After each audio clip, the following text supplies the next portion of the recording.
Bismillahirrahmanirrahim. Assalamualaikum warahmatullahi wabarakatuh.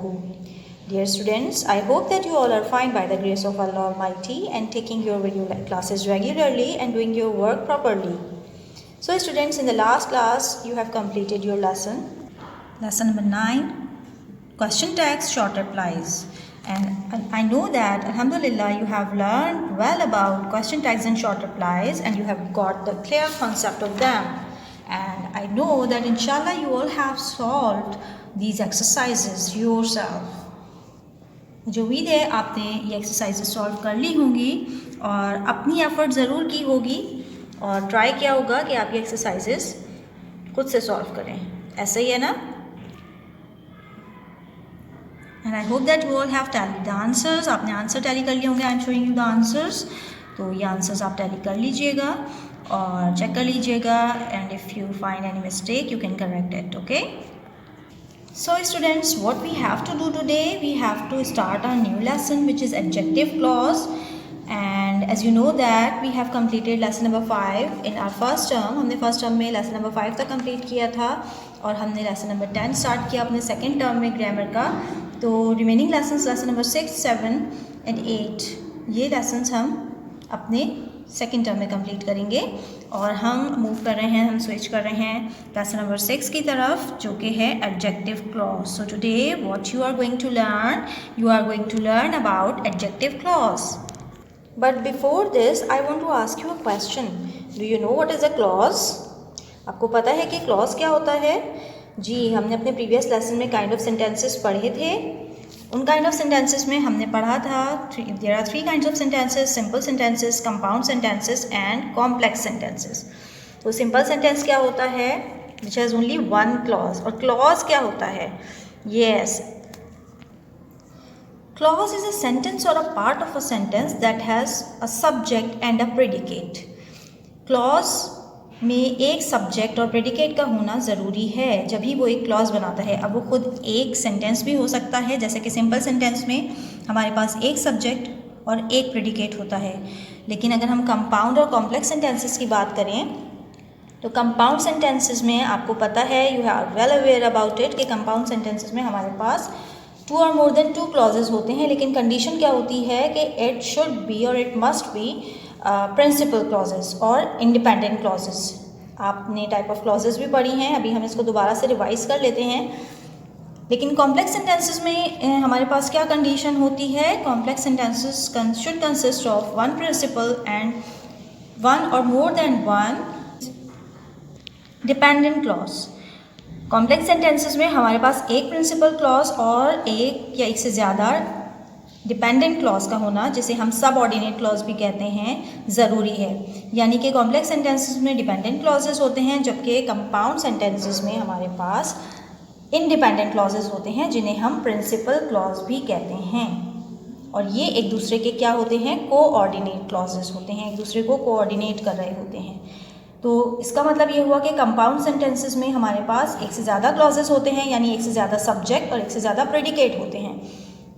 इसी तरह से कॉम्प्लेक्स सेंटेंसेस में भी हमारे पास एक से ज़्यादा क्लॉजेस होते हैं, यानी कि एक से ज़्यादा सब्जेक्ट और एक से ज़्यादा प्रेडिकेट होते हैं. ठीक है?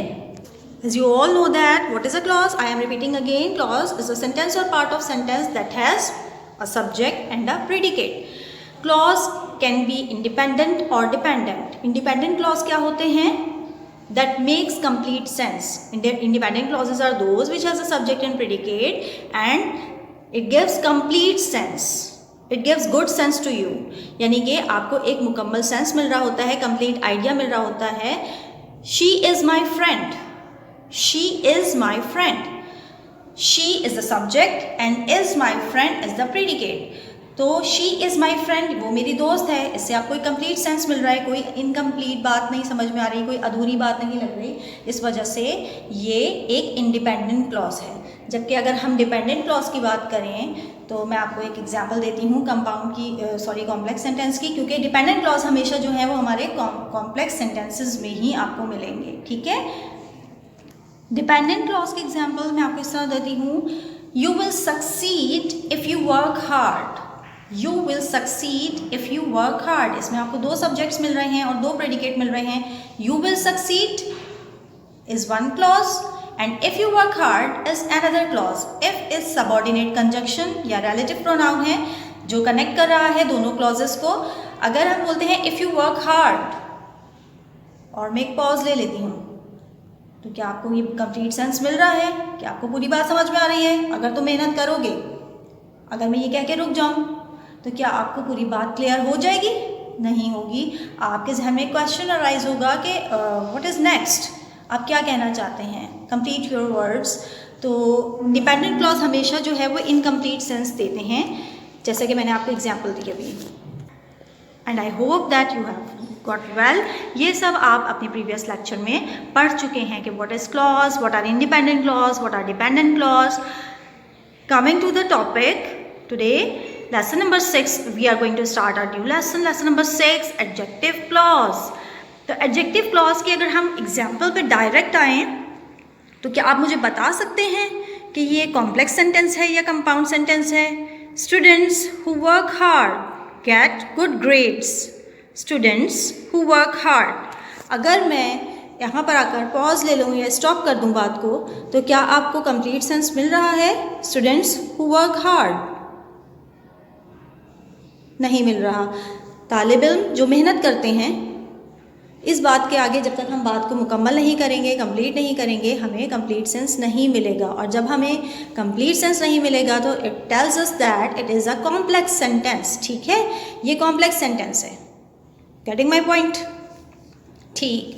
सो coming to the topic, adjective clause is a dependent clause that modifies a noun or a pronoun. ये एक डिपेंडेंट क्लॉज है जो कि किसी भी नाउन या प्रोनाउन को मॉडिफाई करता है. That tells us more about a noun or pronoun, or that describes more about a noun or pronoun. कुछ याद आ रहा है? Are you getting something? जी, ये तो किसी डेफिनेशन की कुछ पॉइंट्स हमें कुछ क्लू दे रहा है कि जी ये एडजेक्टिव की डेफिनेशन है. Adjective tells us more about a noun or pronoun, or adjective describes more about a noun or pronoun.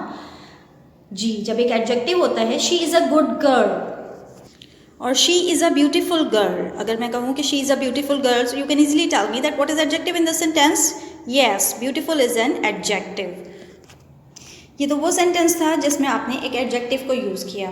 But if I ask you to make a sentence by using adjective clause, so you have to add a subject and a predicate by adding a relative pronoun और a subordinate conjunction. मैं अगर आपसे ये कहूँ कि अब इस sentence में जो एडजेक्टिव है उसको आप एक कॉम्प्लेक्स सेंटेंस में चेंज कर दें. ये तो सिंपल सेंटेंस है, आपको पता है, because it has only one subject and one predicate. अब आपने क्या किया, इसको एक कॉम्प्लेक्स सेंटेंस में कन्वर्ट कर दिया by using an adjective clause. तो अब किस तरह से सेंटेंस हो गया? You have to add a clause, a principal clause. She is the girl who is very beautiful. This is a dependent clause. ये डिपेंडेंट क्लॉज है जो डिपेंड किस क्लॉज पे कर रहा है? प्रिंसिपल क्लॉज पे, शी इज़ द गर्ल पे. ठीक है. Who is very beautiful is a dependent clause which modifies और एक्सप्लेन द प्रोनाउन. और कौन से प्रोनाउन को एक्सप्लेन कर रहा है? शी को. Girls, as you have seen in both sentences, the point is same. बात दोनों में एक ही हो रही है. She is a beautiful girl और she is the girl who is very beautiful. But the difference is in the first sentence we have used an adjective to modify or explain a noun, but in the second sentence we have used a clause. हमने एक clause को use किया है to modify the pronoun. ठीक है, हमने इस pronoun को यूज़ करने के लिए, क्योंकि एडजेक्टिव क्लॉज का काम क्या है? एडजेक्टिव क्लॉज एक नाउन को भी एक्सप्लेन करते हैं जैसे कि एडजेक्टिव्स करते हैं और प्रोनाउन को भी करते हैं. एडजेक्टिव का काम भी यही होता है और एडजेक्टिव क्लॉज का काम भी यही होता है. डिफरेंस क्या है? क्लॉज में एक सब्जेक्ट और एक प्रेडिकेट होता है. ठीक है. Now coming to the definition again, an adjective clause is a dependent clause that modifies a noun or a pronoun. मुझे उम्मीद है कि अब आपको clearly, easily समझ में आ गया होगा. I hope that you have got well. Moving to the examples. Students who work hard get good grades. Can you tell me what is principal clause in this sentence? Yes, students get good grades is principal clause and who work hard is dependent clause. ठीक है, ये subordinate clause भी कहलाता है. Students जो मेहनत करते हैं अच्छे ग्रेड्स लेते हैं। Who work hard explains the noun students। तो ये जो who work hard है सेंटेंस में, ये किसको एक्सप्लेन कर रहा है? कौन से तालिब इल्म? जो मेहनत करते हैं। हम ये भी लिख सकते थे hard working students get good grades, अगर हमें एडजेक्टिव यूज़ करना होता, बट हमें क्योंकि एडजेक्टिव क्लॉज यूज़ करना था इसलिए हमने क्या लिखा? Students who work hard get good grades. हमने एक क्लॉज यूज़ किया और दोनों क्लॉजेस का एक ही सब्जेक्ट है तो हमने सब्जेक्ट को वन टाइम ही यूज़ किया। ठीक है, कभी ऐसा भी होता है कि जब हमारा सब्जेक्ट एक ही होता है दोनों क्लॉजेस का तो हम उसको वन टाइम यूज़ करते हैं in the beginning. Okay, moving to the next example, pizza which is pronounced as pizza, which most people love is not very healthy. Do you know it? Pizza which most people love. Pizza या pizza जिसको बहुत से लोग पसंद करते हैं, बहुत सेहतमंद नहीं होता, एक सेहतमंद ग़िज़ा नहीं है। तो यहाँ पर what is explaining pizza? Yes, adjective clause. और क्या है वो adjective clause? Which most people love. Okay, pizza which most people love is not very healthy. तो इस क्लॉज ने विच मोस्ट पीपल लव ने पिज़्ज़ा को एक्सप्लेन किया। So this is adjective clause. और बाकी जो प्रिंसिपल क्लॉज है उससे हमारा सेंटेंस सेंसिबल भी बन गया और कंप्लीट भी हो गया। The bag that is on the table is mine. The bag is mine, ये भी हो सकता था ना, ये बैग मेरा है, लेकिन ये प्रिंसिपल क्लॉज था, इसमें हमने ऐड किया एडजेक्टिव क्लॉज को जिसने एक्सप्लेन किया किसको? बैग को। द बैग अब एक स्पेसिफिक हो गया, कौन सा bag? That is on the table, जो टेबल पर रखा हुआ है, इज माइन, मेरा है। यानी कि that is on the table ने किसको एक्सप्लेन किया? मजीद किसको डिस्क्राइब किया? बैग को, यानी नाउन को। और जो चीज़ भी नाउन को डिस्क्राइब करती है वो एडजेक्टिव होती है। यहाँ पर एक क्लॉज ने क्योंकि नाउन को एक्सप्लेन किया है इसलिए ये एडजेक्टिव क्लॉज कहलाएगा। मुझे उम्मीद है आपको बहुत अच्छे तरीके से एडजेक्टिव क्लॉज समझ में आ गया होगा। एक और चीज़ जो मैं आपको बताना चाहती हूँ, one more thing that I want to tell you is addition of relative pronouns in adjective clauses. We have to connect the clauses by adding a relative pronoun or subordinate conjunctions that are that, which, who, when, where, whose, whom। और भी होते हैं लेकिन जो most commonly use होते हैं वो हैं that, which and who। that, which and who जो है वो इजीली एक्सप्लेन करते हैं नाउन को और मॉडिफाई करते हैं। क्लियर? ये रिलेटिव प्रोनाउंस जो हैं ये आपकी बुक के एग्जाम्पल्स में भी बहुत ज़्यादा यूज़ हुए हैं। So you can make the adjective clauses from them easily. So coming to the book exercises now, इससे आपको मज़ीद मदद मिलेगी सीखने के लिए कि हम मज़ीद प्रैक्टिस से एडजेक्टिव क्लॉजेस कैसे बनाते हैं। Okay students, moving to the book, adjective clause. An adjective clause is a group of word which contains a subject and a predicate of its own. Adjective clause का एक अपना subject होगा और अपना predicate होगा and functions as an adjective। और वो किसका काम कर रहा होगा? Adjective का काम कर रहा होगा, as I have already told you, and makes a complete sense only when it is with the other sentence or other clause। और वो कंप्लीट सेंस कब देगा? जब वो किसी दूसरे क्लॉज के साथ अटैच होगा, यानी कि वो अलोन कोई कंप्लीट सेंस नहीं दे सकता। An adjective tells us more about noun or pronoun. Example, I have a wrist watch that is very expensive. Here that is very expensive is adjective clause which is explaining more about wrist watch. जो किसको explain कर रही है? Wrist watch को। I have an expensive wrist watch भी हो सकता था अगर हम सिर्फ एडजेक्टिव यूज़ करते, लेकिन हमें क्योंकि क्लॉज यूज़ करना था इसलिए हमने दैट इज़ वेरी एक्सपेंसिव से क्लॉज बनाया जिसमें एक वर्ब है और इसका सब्जेक्ट क्या है? I. Is this your sister who is very naughty? क्या ये तुम्हारी बहन है जो बहुत शरारती है? Who is very naughty is adjective clause which is explaining or which is describe the noun sister. Sister को एक्सप्लेन कर रहा है ना, sister is naughty. The pen which I got on Eid has been lost. अब यहाँ pen को मजीद बताया जा रहा है पेन के बारे में। The pen has been lost, pen खो गया है। कौन सा पेन खो गया है? पेन को एक्सप्लेन किया जा रहा है। The pen which I got on Eid, वो पेन जो मुझे ईद पे मिला था वो खो गया है। So here adjective clause explains more about the pen. Okay, I hope you have got very well now. अगर आपने गौर से वीडियो सुनी होगी, देखी होगी, तो यकीनन इंशाअल्लाह आपको ज़रूर समझ में आ गया होगा। Moving to the exercises. Exercise A, underline the adjective clauses in the following sentences and tell what noun or pronoun each of them qualifies. These are the storybooks. Number 1 is these are the storybooks which I bought yesterday. इस exercise में आपको क्या करना है, आपको underline करना है adjective clause को और उस नाउन को भी आइडेंटिफाई करना है, पिक करना है जिसको मॉडिफाई किया जा रहा है, जिसके बारे में एक्सप्लेनेशन दी जा रही है। These are the story books which I bought yesterday. वो स्टोरी बुक्स हैं जो मैंने कल खरीदी थी। Which I bought yesterday is an adjective clause here. How can you identify these are the story books? ये प्रिंसिपल क्लॉज है, यहाँ पर सेंसिबल सेंटेंस बन रहा है। ये सेंटेंस सेंस दे रहा है, यानी ये पार्ट ऑफ द सेंटेंस जो है वो हमें सेंस दे रहा है, जबकि विच आई बॉट येस्टरडे जो है वो एक इनकम्प्लीट सेंस दे रहा है। अगर इसको हम अकेले रीड करें, अलोन रीड करें, तो this is an adjective clause which is explaining story books. Okay. Number 2, I met a stranger. मेरी एक अजनबी से मुलाकात हुई। अब यहाँ पर अजनबी को मज़ीद एक्सप्लेन किया जा रहा है, स्ट्रेंजर को एक्सप्लेन किया जा रहा है। Who was as tall as a giant, जो कि एक देव की तरह से जो है वो लंबा था। So students, you have to solve this exercise like this. You have to underline the adjective clause and circle the noun which is being modified, okay, which is being explained.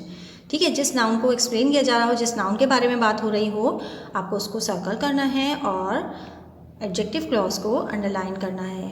ठीक है, आप यहाँ पर रिलेटिव प्रोनाउंस भी check कर सकते हैं। Which, who, that, who, as you know, who relative pronoun जो है वो किसी पर्सन के लिए यूज़ होता है। हु आप कब यूज़ करते हैं? जब आप किसी पर्सन के बारे में बता रहे हो। दैट और विच, दैट आप किसी नॉन लिविंग थिंग को एक्सप्लेन करने के लिए बता सकते हैं और पर्सन के लिए भी बता सकते हैं, जबकि विच जो है वो स्पेसिफिक होता है नॉन लिविंग थिंग के लिए। जब आप किसी नॉन लिविंग थिंग को एक्सप्लेन करेंगे तो आप विच यूज़ करेंगे।